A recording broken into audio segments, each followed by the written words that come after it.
Hello students, in today's video I will be explaining about the chapter current electricity. So let's start.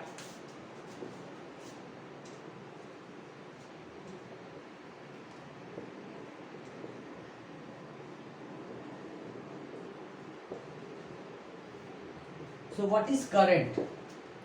Rate of flow of charge is called current. Rate of flow of charge is called current. Rate of flow of charge is called current. It is denoted by the symbol I. I will be equals to Q by T. Okay, this Q can be written as N into E, where E is the charge of electron and N is the number of electron by T. Now what is the SI unit of current? The SI unit of current is ampere.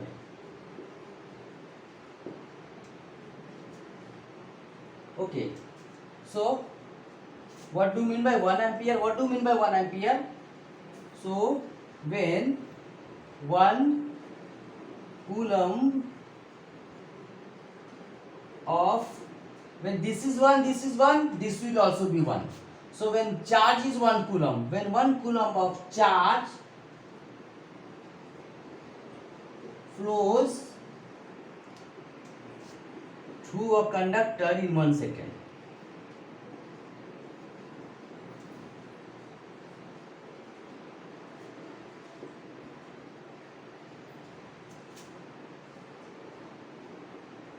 The current is said to be of 1 ampere.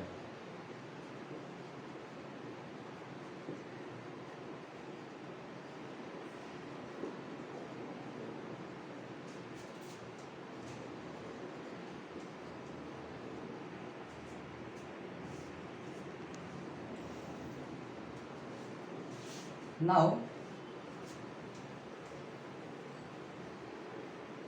if you know about current, we should know one more thing. That thing is Ohm's law. What does Ohm's law explains? Ohm's law explains that if the potential difference is more, then the current will be more, and if the potential difference is less, then the current will also be less. Ohm's law. What does Ohm's law state? Ohm's law states that if the potential difference is more, then the current will also be more, and if the potential difference is less, current will also be less. He told that potential difference is directly proportional to the current flowing through a conductor, or the current flowing through a conductor is directly proportional to a potential difference across its ends. Now if you remove this proportionality sign and give an equals to sign, we get a constant R. This R is called, this V is what? Potential difference.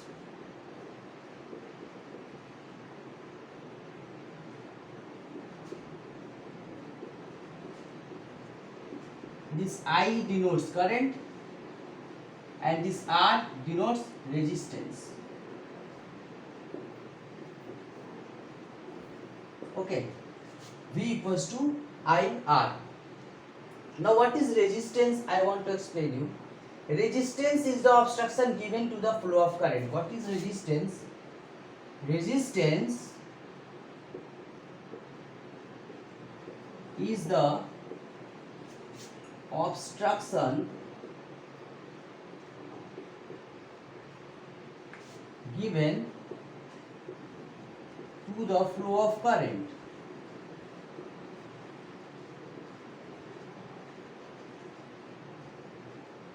And the SI unit of resistance is ohm. So this was about resistance. It is the obstruction given to the flow of current. If the resistance is more, then the current will be less. Now there are certain conductors which obeys Ohm's law. They are called ohmic conductor. The question comes that what are ohmic conductor? Conductors which obeys Ohm's law are called ohmic conductor, and a conductor which does not follow Ohm's law are called non-ohmic conductor. Okay, like if I am making a graph, there is a graph. This is V, this is I. Suppose if the potential difference is 2, current is 1.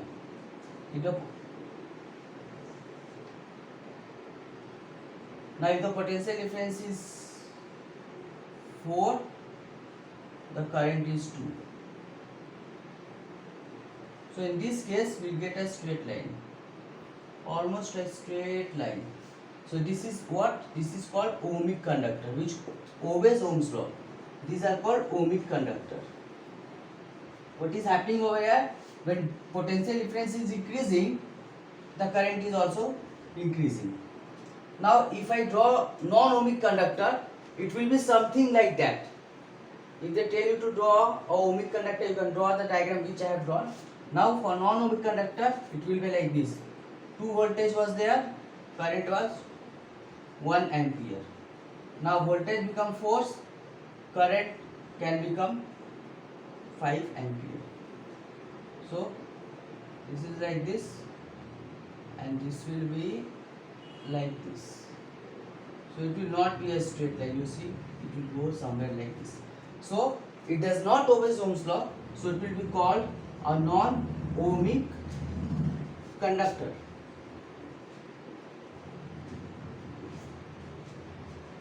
Clear?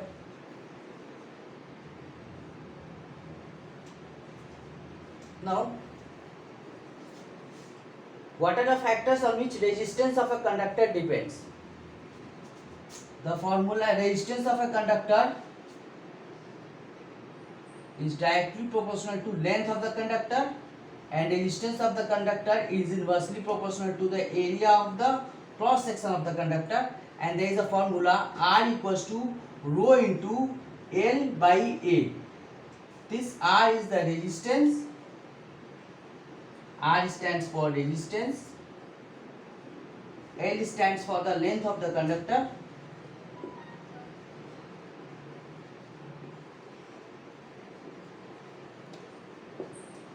and A stands for area of cross section of the conductor.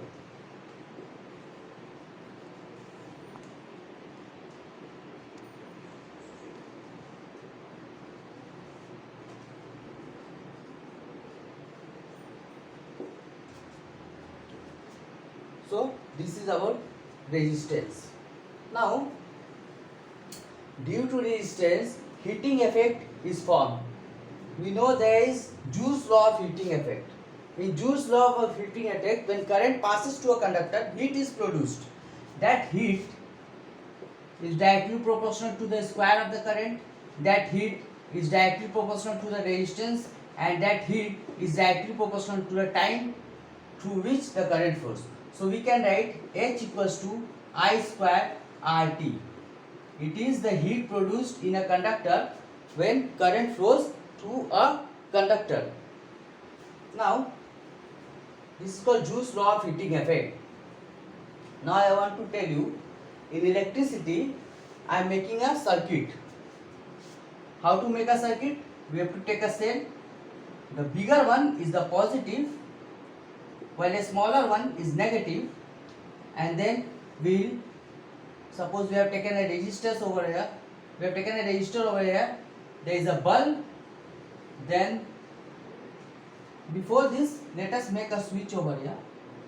It is a closed switch. Okay, the wire will come from here and it will be joined.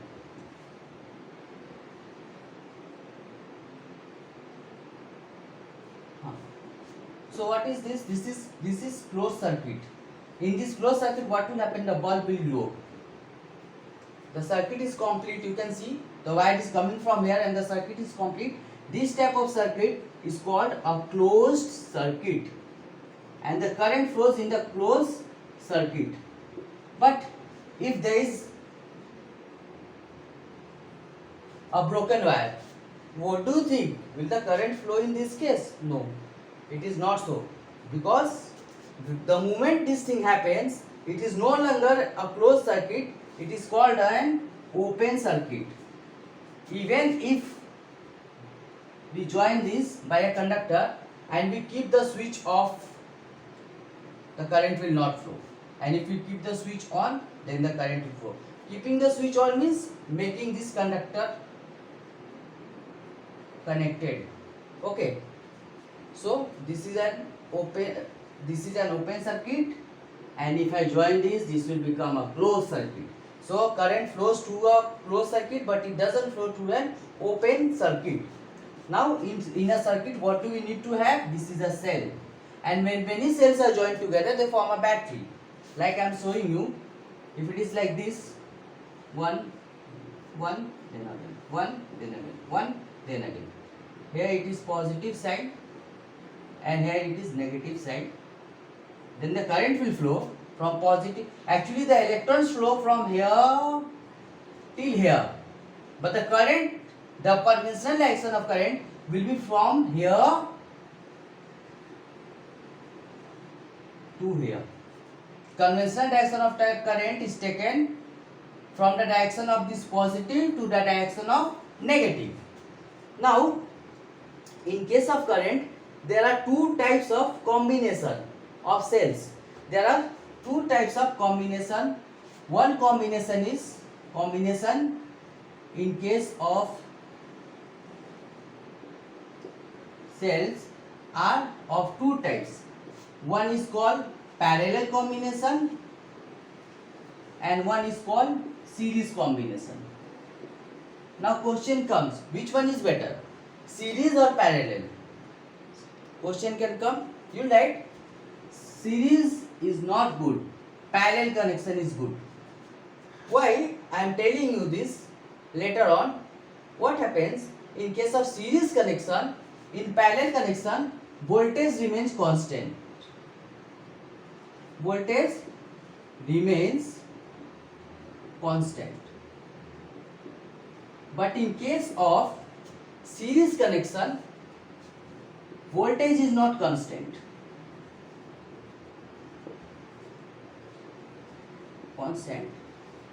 Instead,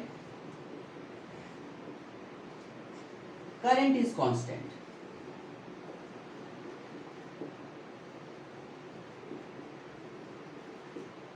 Okay, suppose there is a cell, this is a positive terminal, this is negative terminal. Okay, I am writing this inside positive terminal, negative. If I have joined, suppose a small bulb over here, and then again I have joined a small bulb again over here.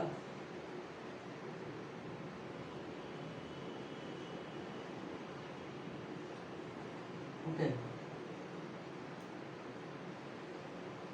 so this is called parallel combination. In this case, both the bulb will glow, and if one bulb doesn't work, other will work. If one bulb, suppose this bulb is not working, this bulb will continue to work. You can join as many bulbs as you want, and if one bulb gets damaged, the other will continue to work. Suppose there is one more bulb. Suppose there is one more bulb, and one bulb got damaged, other will continue to burn in parallel case, in parallel connection. But what about series connection? In series connection, the bulbs are set like this.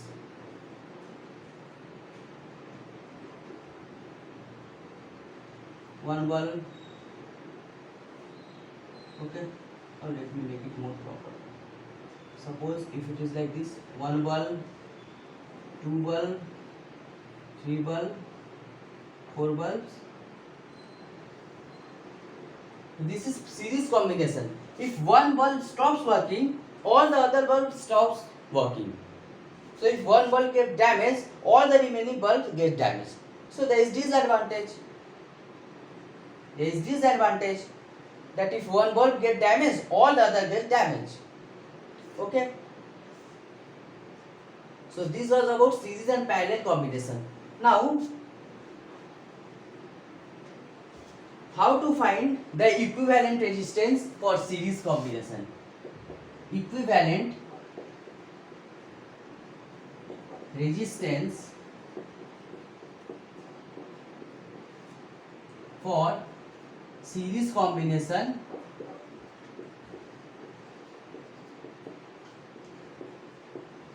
is written like R equals to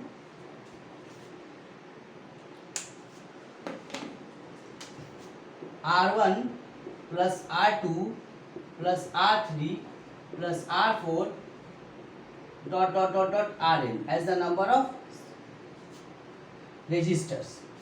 And for equivalent resistance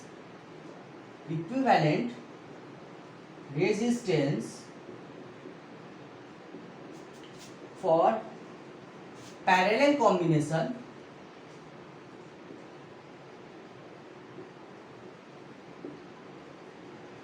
is given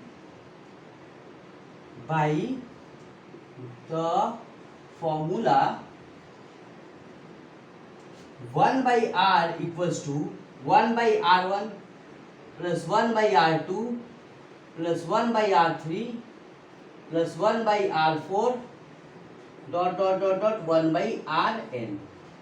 So what happened in this case? The resistance become very less in case of parallel combination, while it becomes much more in case of series combination. So in series combination resistance becomes more, and I have already told you that if resistance becomes more, then if the resistance becomes more, then the current will be less, and when resistance is less, then the current will be more. So obviously this parallel combination is very much better than that of the series combination. Now let us take an example. You will be more clear by seeing that example. Suppose we have some resistance given.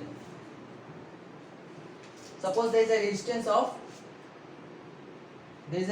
of 10 ohm, 20 ohm and 30 ohm. We have to find the resistance in series. So in series, equivalent resistance will be what?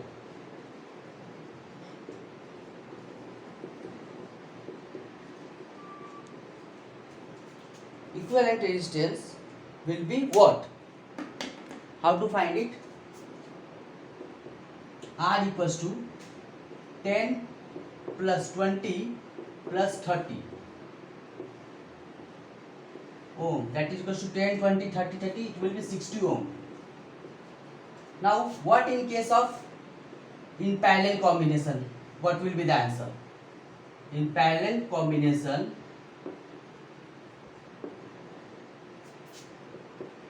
the equivalent resistance will be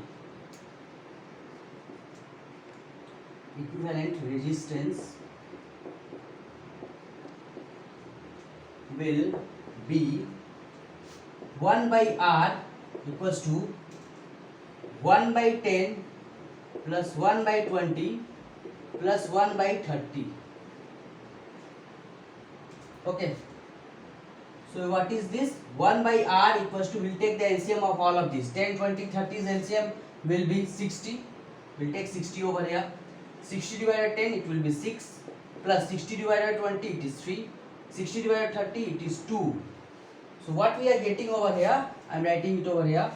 We are getting 1 by R equals to 6 plus 3, 9, 11 by 60. So we can write 11R equals to 60. 11R equals to 60. Therefore R equals to 60 by 11. For 11 divide 60. 11 5s are 55. 5 by 11 ampere. It is not even 6 ampere, and here it is 60 ampere. You can understand the difference. The resistance in this case, in case of parallel combination, it is even less than 6. But in case of series combination, it came 60. So which is better? Now you only tell. Obviously parallel combination. So in exam if they ask which combination is better, parallel combination. Why? Because the equivalent resistance becomes very less in case of parallel combination.